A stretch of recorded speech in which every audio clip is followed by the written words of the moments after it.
Dr. Sheryl show, where we will be talking about moving beyond burnout. I believe that in order to truly address today's mental health crisis, we need to create community and solutions around all aspects of our life that affect anxiety and depression. Today, I will be talking with Molly Grantham, an Emmy Award-winning journalist in Charlotte, North Carolina. She's the author of Small Victories, the off-camera life of an on-camera mom, and also the creator of Molly's Kids, a popular grassroots concept that highlights kids with uphill medical battles. Molly is big on authenticity and recently did a TEDx talk called The Real We Are. Hi, Molly. Welcome. Hi, Sheryl. How are you? I'm so good. I'm so happy to be talking to you. And so there's so much to talk to you about, but the first thing I want to talk about is this book. Hi. You have the book. I have the book. Look at it. I love that. I love the cover.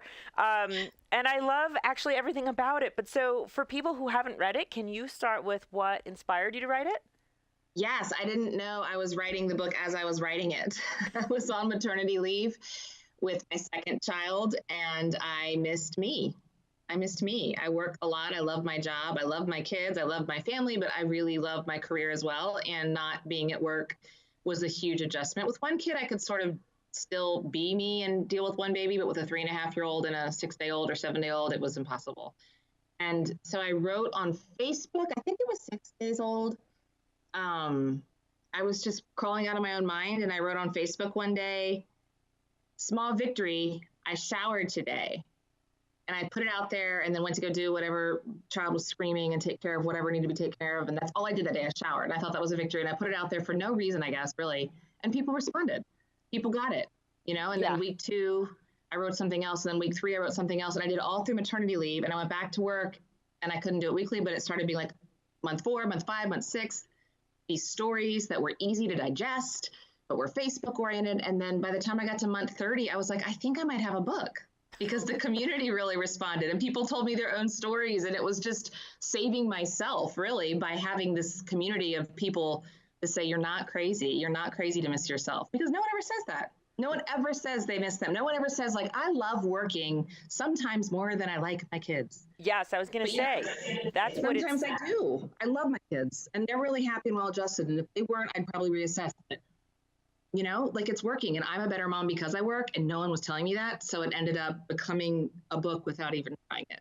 Yes, I think that was when Molly and I have talked on the phone. We've never met in person, but there was an instant synergy between us. And I think that's part of it, was this feeling of it's okay to love work, and it's okay to love your kids and work, and try to get rid of the taboo around that you have to pick. Because I think that's part of your message, right? Right. It's absolutely. I've got my daughter and my son and my career, and of course my husband and family as well. But I say I've got these like 3 big things that I'm in charge of every day. And one is not like the other 2, but all are pieces of me.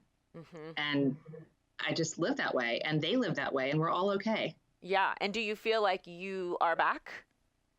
Are you here? To me, a different me. So my children are now, one just turned 8, and then the newborn that when I started this book is now 4. And I am back to me, but it's very different me.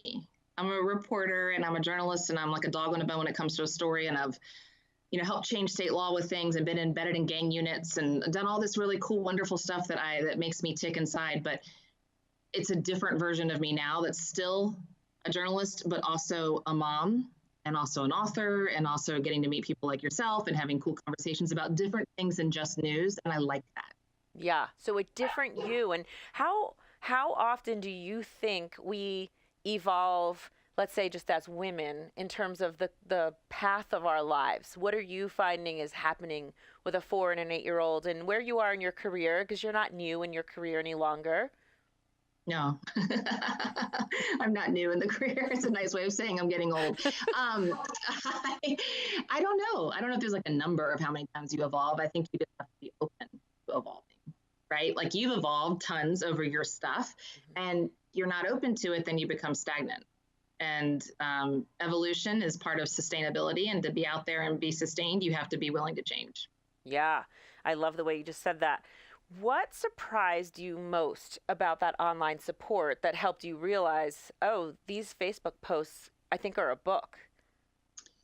Well, I think it was like, Sheryl, I don't know, month 28 or 29 when I finally thought it might be a book. I was never writing them for a book. I'm still not writing them. I just put month 54 out a couple days ago. So it's not about a book.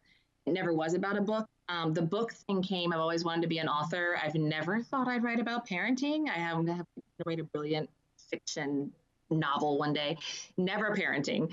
And it just sort of happened, I think, because the community, especially here in Charlotte, was responding in such good ways. Not everybody agreed with me. I'm saying the good, the bad, the always real. It's not sunshine and roses. And so not everybody agreed with everything, but people were responding. And there was touching a nerve of talking about this real life of parenting and the real stories. You guys get to see this shiny, happy, hairsprayed Molly every night, on the news. But the real Molly behind that was raw, and I was putting it out there. So I really appreciated the response, and the response made me think, maybe I should make these Facebook posts into a book. Obviously, it was a lot of professional editing and things that go on. It wasn't a cut and paste, but I put a lot of the community responses and comments from Facebook in the book too, because that's what it was. It was a conversation the whole time. It wasn't me and then people just absorbing. It was us going back and forth. And then at what point did that launch into a TEDx talk? Well, the TEDx talk was not even really about the book. I've always wanted to do a TEDx talk, and I know you did one as well, and it's this grueling process. It's a lot to go through and more than I maybe thought it was going to be. And the talk sort of started with authenticity, which is a part of the book for sure, but it just evolved more into how I think women in particular, everybody, but especially women in corporate America, have to wear masks and costumes. And we all sort of have a role that we're playing. And to peel off that mask and costume and get to the essence of who we are is the real that we are.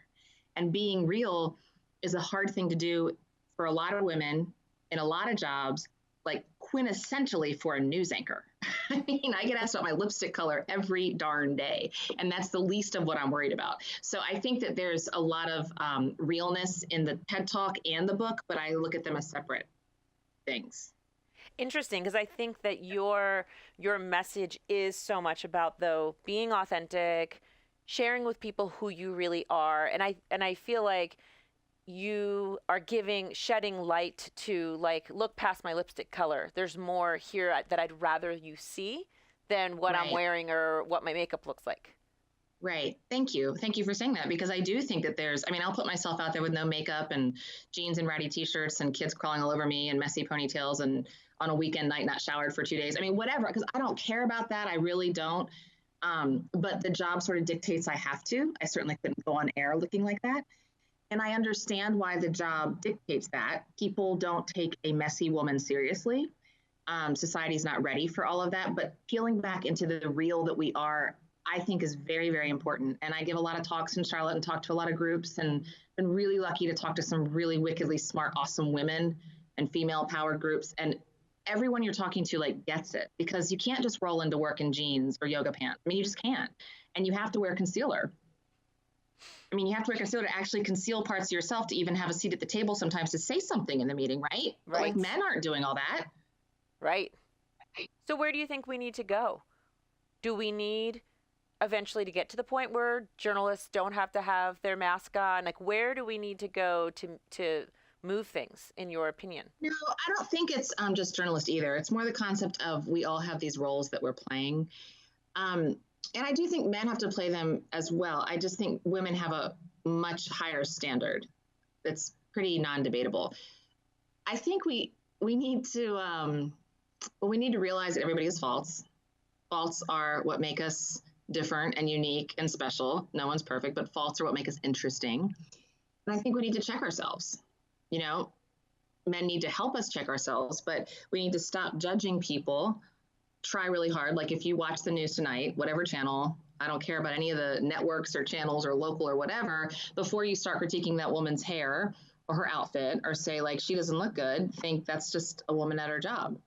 And is she saying things that I can appreciate, and is the language what I want to absorb, or do I want to switch the channel? I mean, it's so instantly image. It's so instantly image. So I think checking ourselves and recognizing flaws is really important.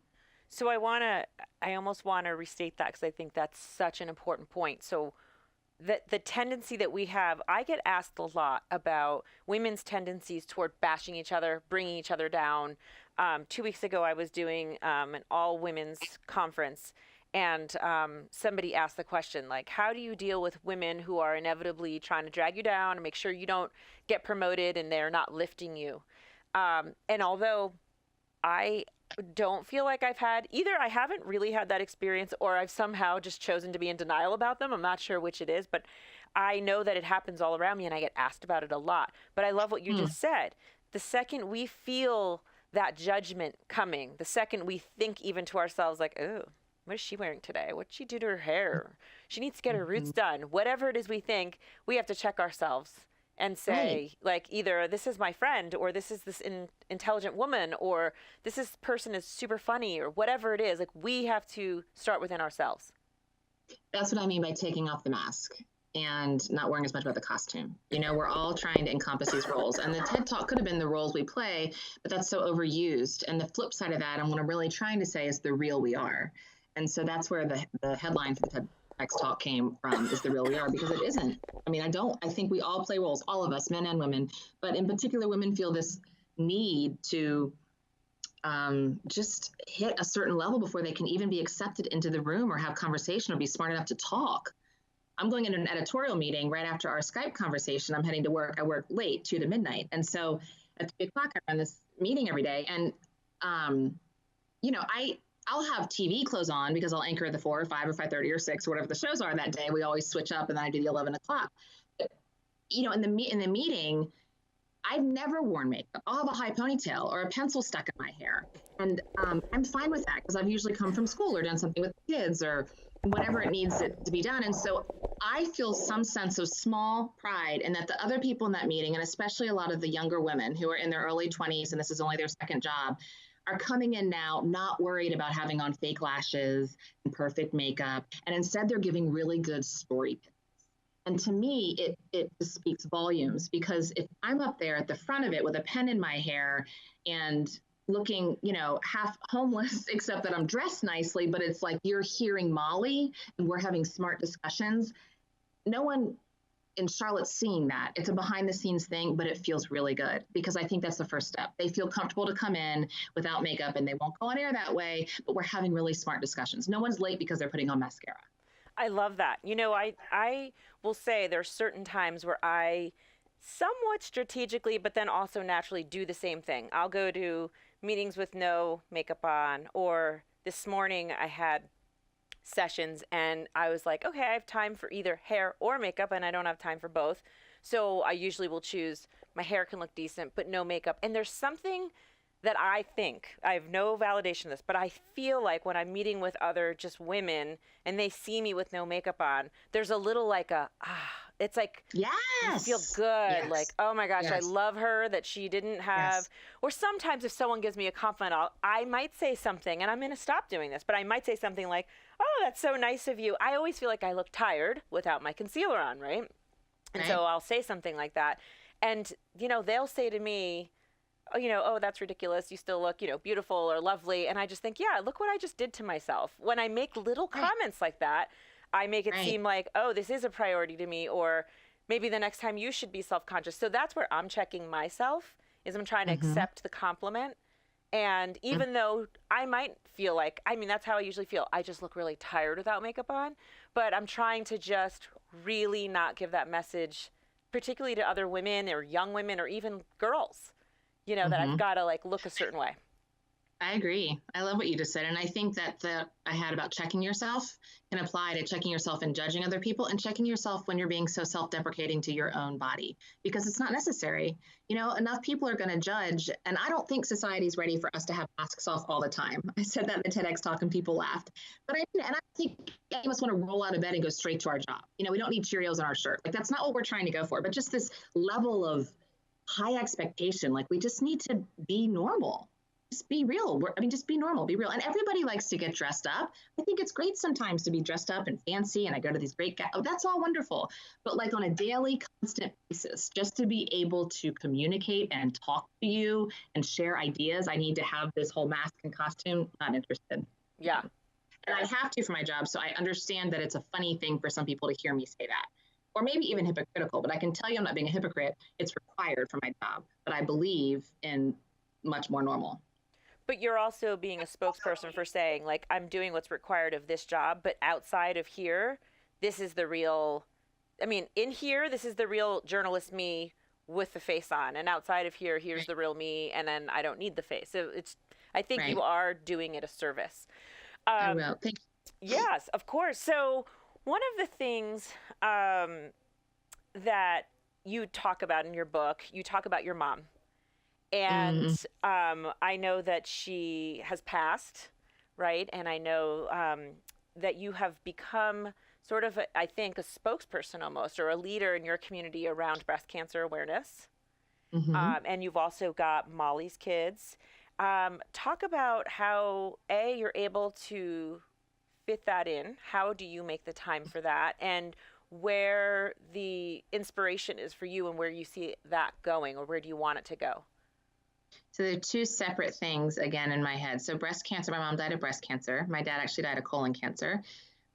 Cancer runs in my family. My grandfather died of pancreatic cancer. And I've been with Komen Charlotte, which is the Susan G. Komen National, for a long time. My mom used to go to Race for the Cures with me here in Charlotte. She died 2 years ago. And when she died, I was already the spokesperson for Komen Charlotte because breast cancer has run in my family for a long time. My mom's mom had breast cancer. My mom's grandmother died of breast cancer. So I'm the fourth generation, but all clear, all fine right now.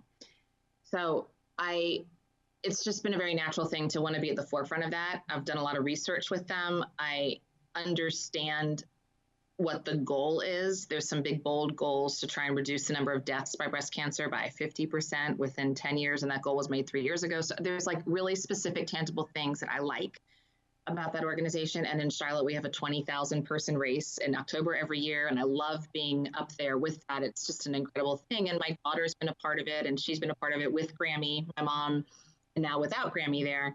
And it's just kind of a part of our family. It's very important. And it is important for me personally. It's important because of Parker, my daughter. She will be the fifth generation, regardless on if I end up getting breast cancer or not. So there's just a lot of love and a lot of passion involved in the breast cancer cause and the cancer cause. Molly's kids is kids with uphill medical battles, and many do face pediatric cancer, but they don't necessarily have to. It's just been a very grassroots thing. I years ago was doing many like tough gang military crime type stories. And on the flip side, I would get these families writing me about their child that had been diagnosed with neuroblastoma or osteosarcoma, or like crazy big words for their 2 and 3-year-old bodies.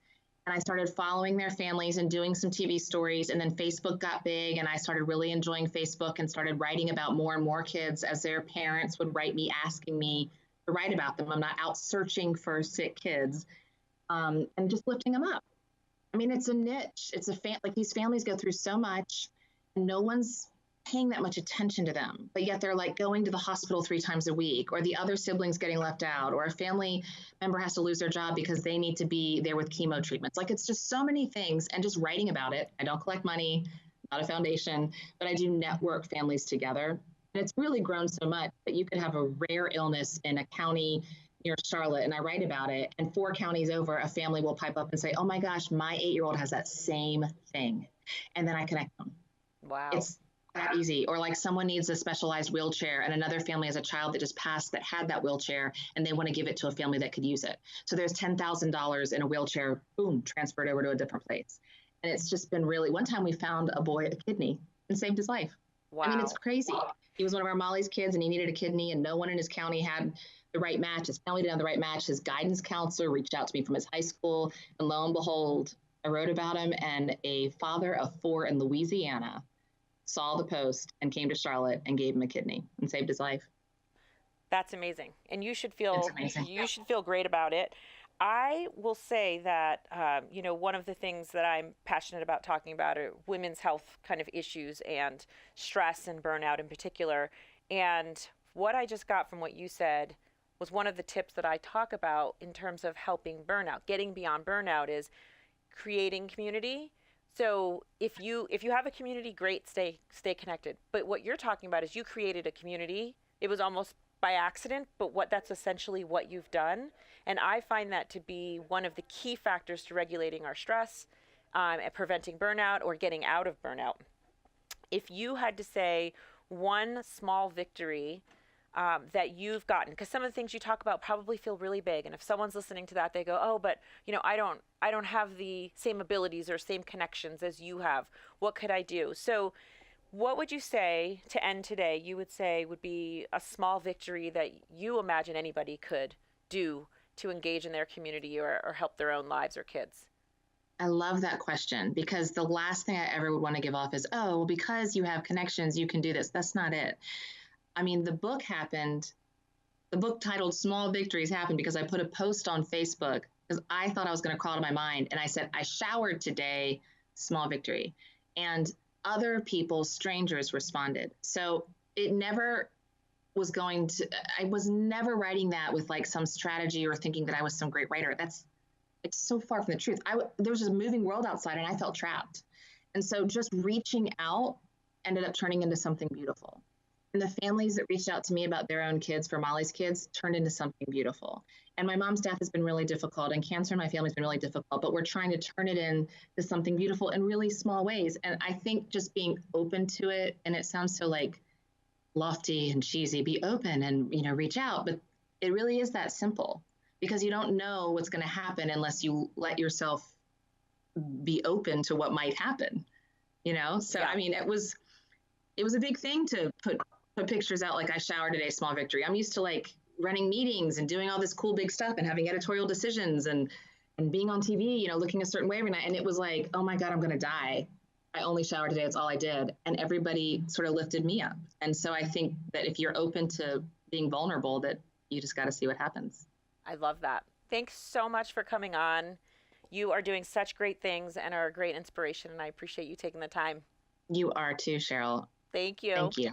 Bye-bye.